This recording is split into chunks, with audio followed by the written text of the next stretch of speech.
بطريقة سهلة ومكونات متوفرة في البيت. هتعملي كيكة سهلة وبسيطة لأولادك في قوالب الفويل ديت، قوالب الألمونيوم. طريقة سهلة وبسيطة اهي بالشكل ده كده. هتطلع أحلى كيكة من إيديك لأولادك، تزيين بسيط أو من غير تزيين هتطلع برضه حلوة من إيدك. أتمنى الفيديو يعجب حضراتكم بالشكل الجميل ده. اهي طالعة اهي.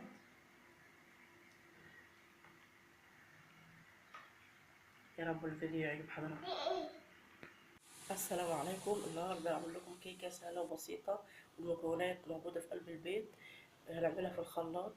معانا كوبايتين ونص دقيق، معانا معلقتين نشا قد ايه وانا نخلاه، معلقتين النشا، ومعانا نص معلقه ملح اهيت، ومعانا كيس بيكنج باودر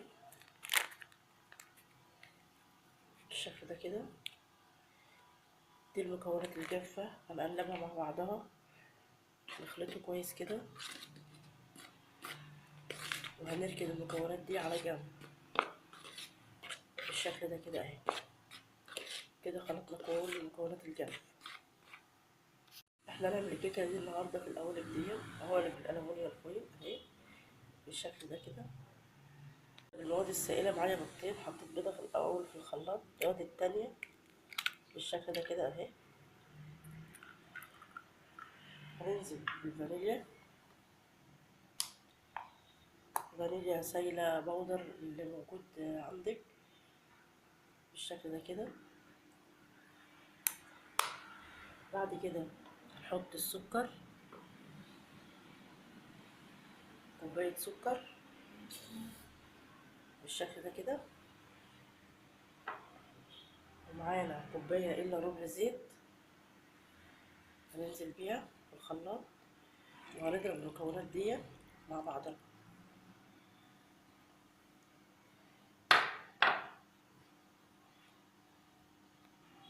هنضرب المكونات في الخلاط بالشكل ده كده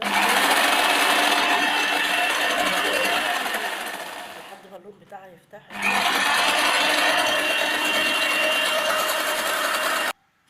هنزل بمعلقة خل بالشكل ده كده، اللون بقى بالشكل ده كده اهو. اضرب كمان ضربة،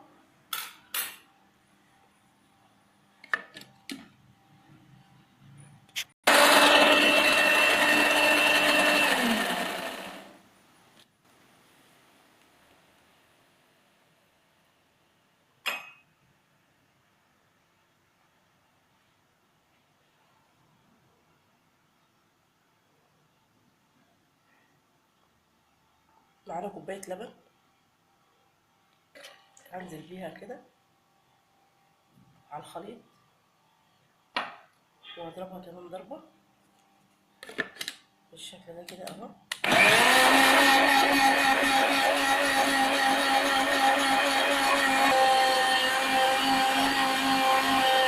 الخليط بقى بالشكل ده كده، اللون دون اهو.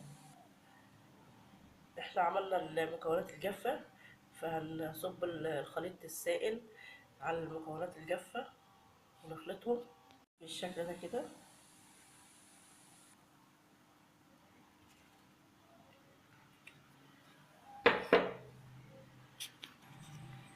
هنقلب الخليط بالشكل ده كده في اتجاه واحد.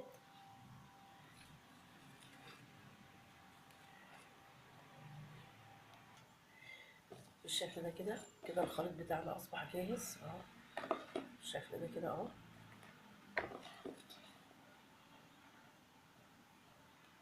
خدت حبة من الخليط الكيك وحطيت عليه معلقة كاكاو، وهخلط المكونات ديت في بعضها بالشكل ده كده عشان دي اللي هنزين بيه وش الكيك. بعد ما قلبت الخليط طبعا معلقة الكاكاو وحطينا معلقة لبن عشان تبقى سايلة بالشكل ده كده. ده نركنه على جنب. ده هدي القوالب بالشكل ده كده، مسحة خفيفة في الزيت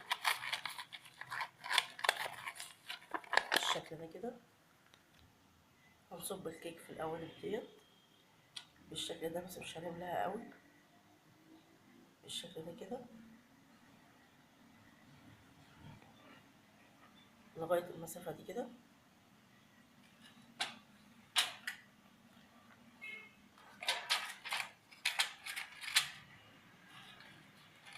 بالشكل ده كده.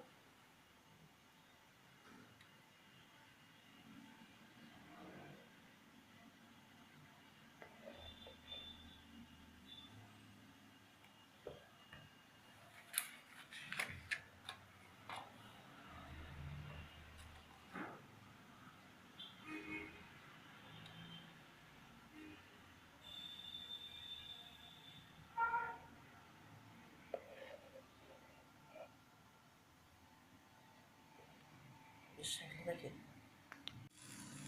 عبيت الخليط اللي انا كنت حاطه فيه الكاكاو بالشكل ده كده، وفتحت الكيس بالشكل ده كده، وهنزين بيه كده.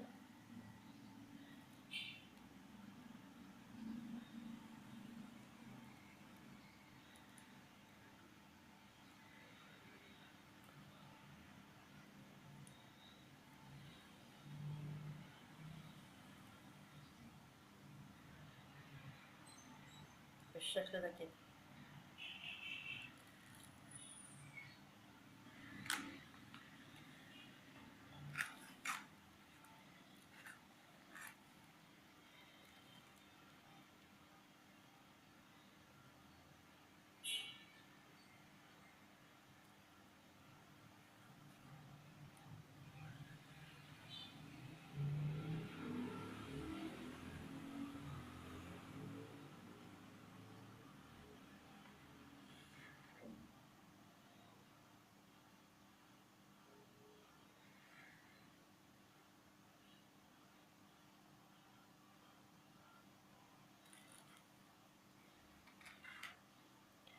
اي رسمه او اي شكل انت تقدروا تعملوه عادي بالشكل ده كده.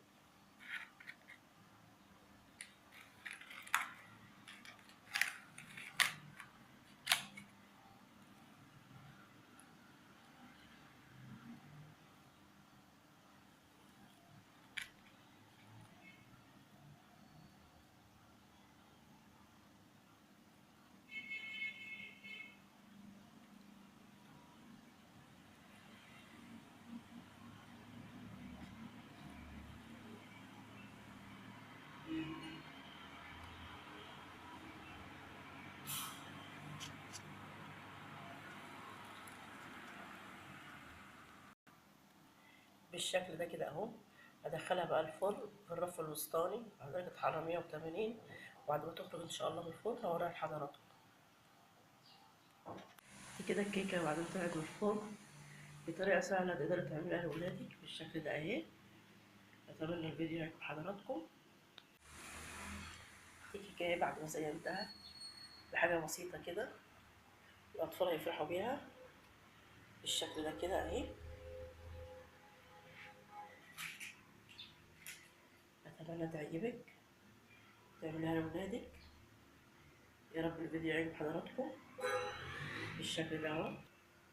حاجه بسيطه مش مكلفه خالص اهي.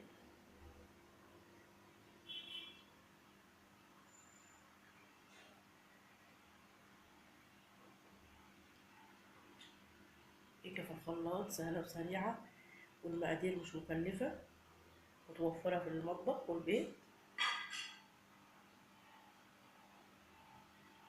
اتمنى الفيديو يعجب حضراتكم، والسلام عليكم ورحمه الله وبركاته.